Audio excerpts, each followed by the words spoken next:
Zack Snyder and Oliva are teaming up again to create Twilight of the Gods, an animated Norse mythology series on Netflix. And I'm here to tell you what it's probably all about.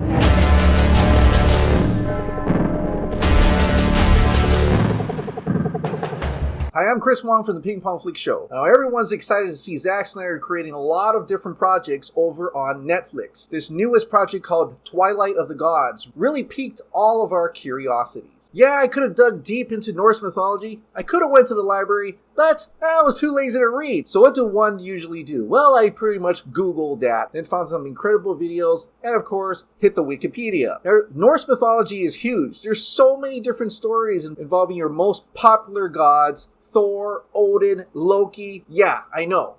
Pretty much everybody from the MCU knows who Thor, Odin, and Loki is, but this is probably going to be something really different and not like that at all. In fact, when I looked up Twilight of the Gods, there's another name for Twilight of the Gods, and guess what that is? Ragnarok. Whoa! Okay, this is Ragnarok? For the people who don't really know about Norse mythology, Ragnarok, also referred to as the fall of the gods or twilight of the gods. This is when all the gods die. Yeah, it's pretty dark stuff.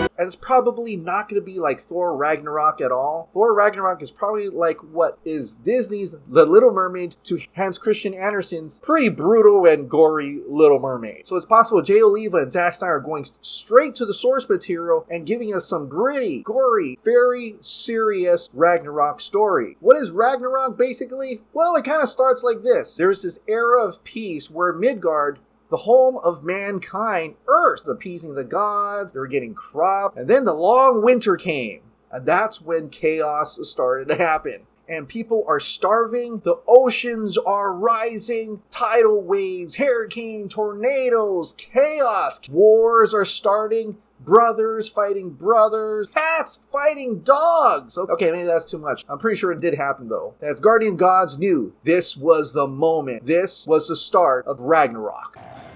We're fulfilling the prophecy, but we need to let him finish the job, otherwise... Don't stop, you moron! Big monster! We got Loki with his son, the giant wolf. You know, the one that fought Hulk? Yeah, that giant wolf. I know Loki's like the anti-hero now in that Disney Plus series, but I'm telling you, man, Loki is a dick in the Norse mythology. In fact, he's the #1 bad guy in this whole thing. He leads the forces of chaos. And all these giants start rising up. Surtur rolls up with his giant flaming sword. Hell and the forces of the underworld also rise up to battle against the gods as well. And this huge poisonous serpent came out of nowhere, along with the frost giants. And I'm going to say, this is going to be a pretty tragic story I might want to add, because I think only the sons of these main gods actually make it out alive. Thor valiantly fights giant after giant. Run!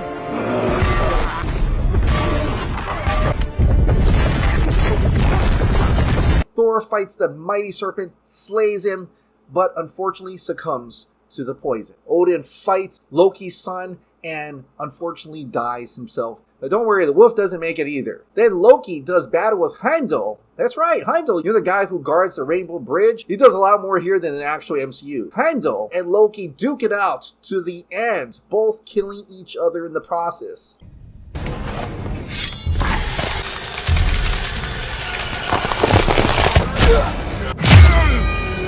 So yeah, I mean, it's pretty much the end of the world at that point. Something that you kind of hinted at the end of Thor Ragnarok, but I felt it was done in such a simplistic way that it is not as impactful as the actual Norse mythology. And Zack Snyder and Oliva are actually tackling the books and giving us some humongous epic story culminating into a giant end-of-the-world event, a tragic story leading to a new beginning towards the end. This is going to be one of the most satisfying series that may have ever come across Netflix. And I can't wait to see the visual of this. I mean, Meta's Arts is actually doing this. And if you check out their work, they do incredible CG animation. I can't help but get excited to see Zack Snyder and Oliva tackle the story of Ragnarok their own way. Their own version of Thor, Loki, Odin, with an incredible voice cast and an epic digital animation potential. This is going to be insane! It's just going to be like unlike anything you've seen. It's really cool. Because in animation, we can do anything we want, which is so fun and fun for all of us as the creatives involved. We just can go nuts, and I think you're going to love it.